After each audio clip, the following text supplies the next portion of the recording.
All right, last story, Andrew. I thought this was interesting. It's a little bit old, but still, I just think it's just fun seeing the drama ensue between these two companies. Semrush and Ahrefs are competitors, are direct competitors. Their tools do very similar things with different UIs, right? So Dmitry and Ahrefs, they call out Semrush because Semrush is quote unquote Russian owned. So Semrush has moved so that way I believe that they're incorporated in the US. I'm guessing in Delaware or something like that, but they still have a lot of employees in the US. So in this tweet, Dmitry says, to clarify, what you refer to as events in Ukraine, he was responding here to where is it? To I guess to Semrush's tweet. It says here, he's responding to this tweet. It says, we share in the global concern for today's events in Ukraine. This is like on February 24th when the war first started. As a US company with operations across the globe, we strongly oppose any act of war anytime on the planet. That's what Semrush says.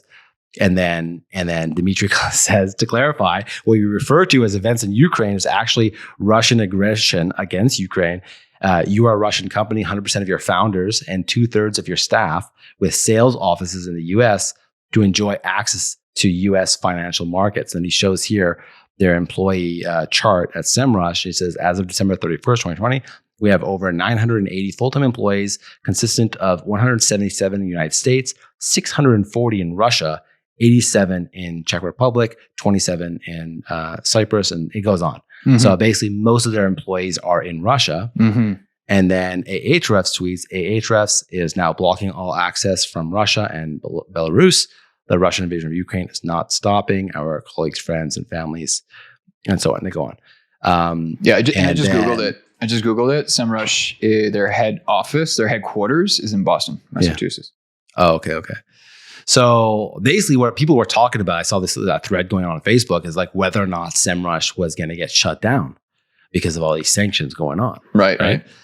So Semrush put out this newsletter on LinkedIn Pulse, and they're saying, they go on here. They go, we've had the opportunity to work in Ukraine and Russia for years. I understand firsthand the raw emotions, what's going on. And they say Semrush is a US-based publicly traded company. I didn't know they were publicly traded. That's interesting. That is listed in the New York Stock Exchange. Our company was established in the US in 2012. They relocated to the US in 2017. Semrush now operates in 23 countries with more than 1,300 colleagues around the world. And it goes on.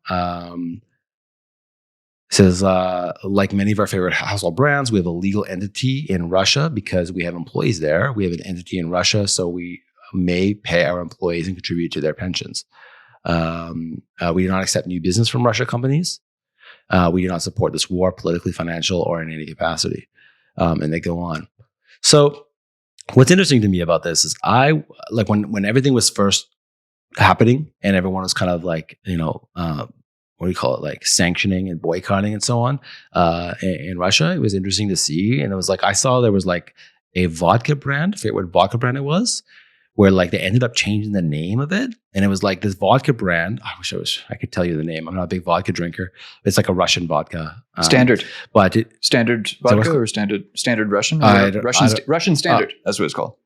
No, I think there's another one. But anyways, the story was like, the guy, the owner, is like left Russia. He's like outspokenly hated Russia and Putin for a long time. That's why he left the country. And he's like an advocate against Russia. And he was getting heat, being people that were like boycotting his vodka because it was a Russian vodka. And he has no attachment to Russia at all. And people were just boycotting it, So that's why it's a little bit of a touchy subject here around this. And I don't know, to me, I feel like it's not cool on Ahrefs side to be kind of criticizing Semrush. Is like, they're in a position where they got a lot of employees there and they're doing, what they're doing, but it's not like they very much saying like, we do not support this war, right? Yeah. And so a good buddy of mine is in the semiconductor business, and he had a client in Russia and flat out said, I'm really sorry. I can't sell you any more equipment, blah, blah, blah. And his client was super pissed off, but he's like, I'm an American company. Like I can't, like, what do you want me to do? You know? And I feel sorry for everybody on both sides, because there's a lot of innocent people in Russia that did not want to go to war with Ukraine. And now all of these Russian people are suffering big time. And I mean, I can't speak on behalf of Semrush, but a sizable portion of their staff members are in Russia. And Dimitro here is like, I will admit, like, he does call out like events in Ukraine. That's kind of vanilla language to describe what's going on in the Ukraine. Like, I have to admit, like, when I saw that, I was like, ooh, it's a little like passive aggressive. Yeah. So I know. And it clearly ticked him off to enough to make the post. It's an ugly situation all around for everybody. And now we're kind of like going into, like, we talked about moment marketing, right? How businesses and brands and influencers will insert themselves into what's going on in the world to kind of like make sure that they're relevant. And this is super, like, this is messy ground, right? Because you don't want to be viewed as insensitive to what's going on in the Ukraine right now. But I mean, this is a sad situation for everybody involved, for sure.